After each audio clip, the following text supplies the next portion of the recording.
Welcome to part 22 of our series, Secrets of Glessner House. Today, we are going to venture into the kitchen to take a look at the range, yet another example of how modern technology was incorporated into the house at the time it was constructed. The original building specifications provide indirect information as to what type of range was to be installed in the house.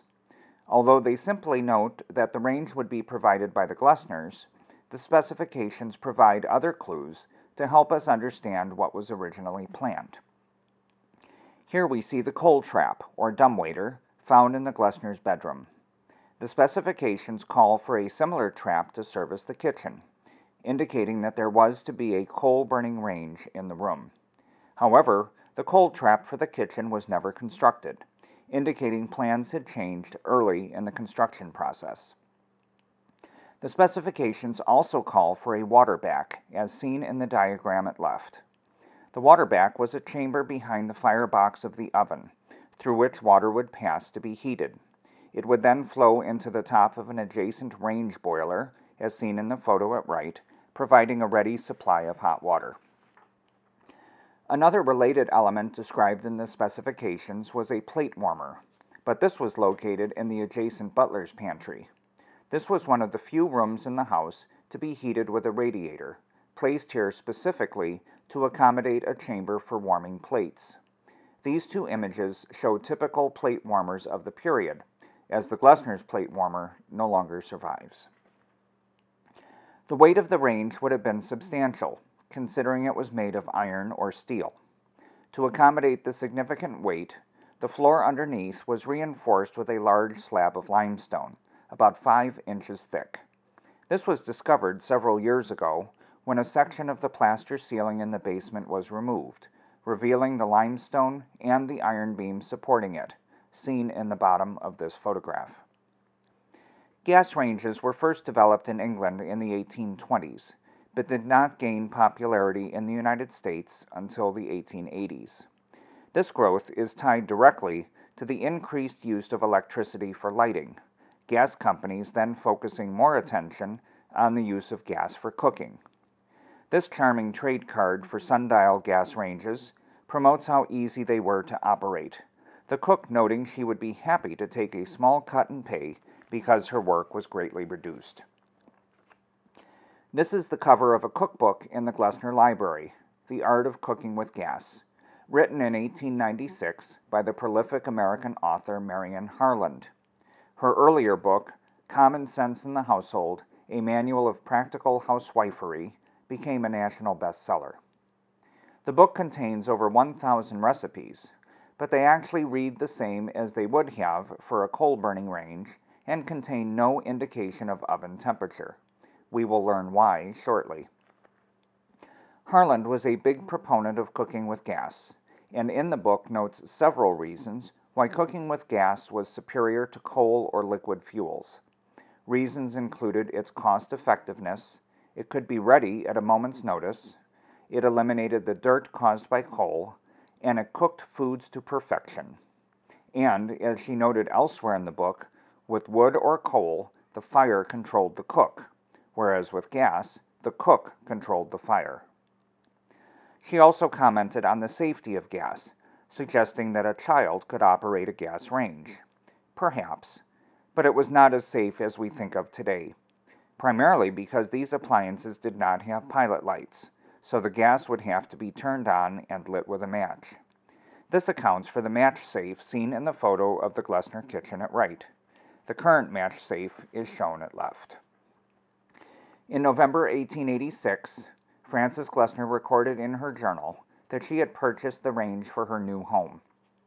She provides no further details, but the gas range purchased was most likely manufactured by the Mason and Davis Company located in Chicago.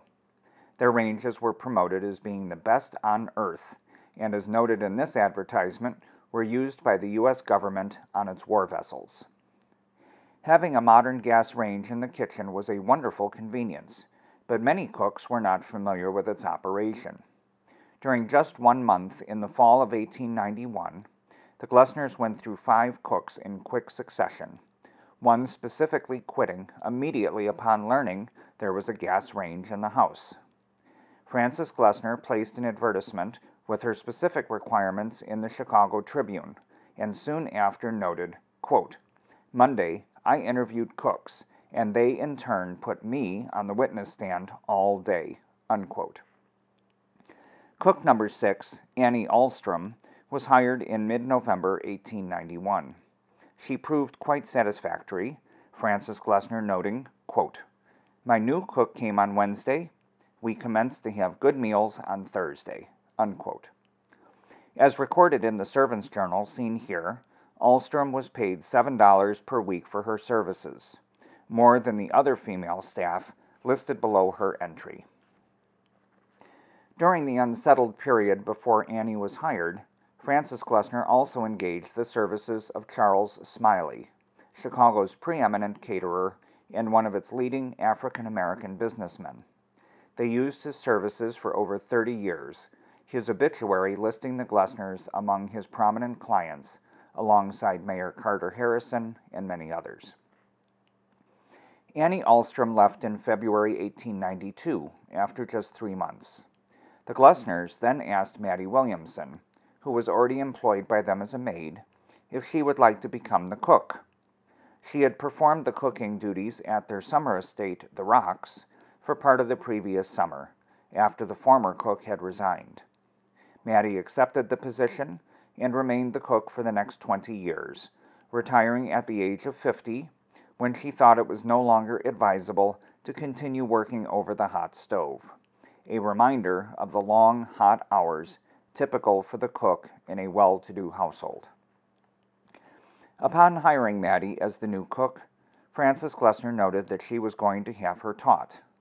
Mattie would most likely have been sent to classes offered by the Chicago Gas, Light, and Coke Company, which in 1895 merged with others to become the People's Gas we know today.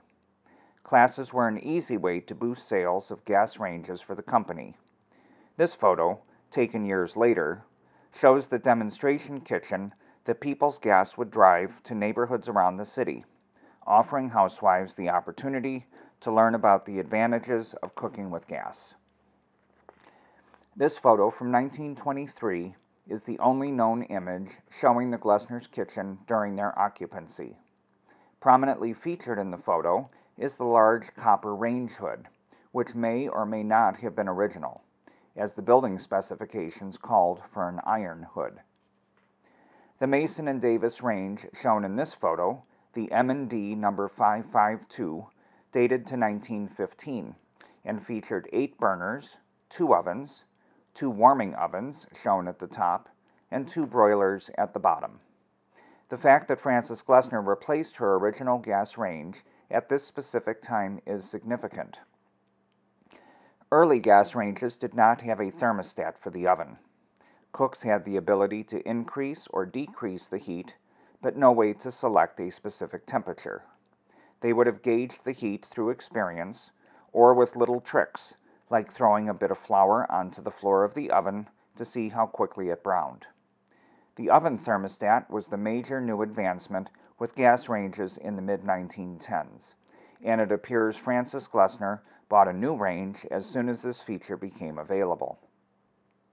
One thing that had not changed since the days of early ranges was the need to polish them. Made of iron or steel, the ranges would rust. Products such as blackine, derived from petroleum, would be used to polish the range and provide a protective coating to deter rusting. Blackening could also be made at home. A simple recipe comprised of black lead mixed with egg whites, which was then vigorously brushed onto the surface of the range. The range was removed after Glessner House was leased to the Lithographic Technical Foundation. This photo, taken in 1948, shows the area above where the range would have stood. With the copper hood removed, you can clearly see the range flue, which is still in place today, as well as the original light fixture that would have illuminated the stovetop. This photo was taken by Richard Nickel about 1970. The kitchen awaits restoration, and it would be another decade before the project would be complete. A major element of the restoration was locating and installing an appropriate gas range. Wilbert Hasbrook, the architect who oversaw the restoration of the kitchen, was a longtime member of the Cliff Dwellers, a private club in Chicago, and learned during this period that they were replacing their old gas range. Upon investigation, he found that it was the right size and of similar configuration to what the Glessners had used. The Cliff Dwellers donated the range to Glessner House, where it can be seen to this day. A fun fact is that John Glessner was a longtime member of the Cliff Dwellers, so very well may have eaten food prepared in this very range. We hope you have enjoyed learning more about the Glessner's range and how technology evolved during this time period, resulting in the modern ranges we use today. Tune in next time when another secret will be revealed.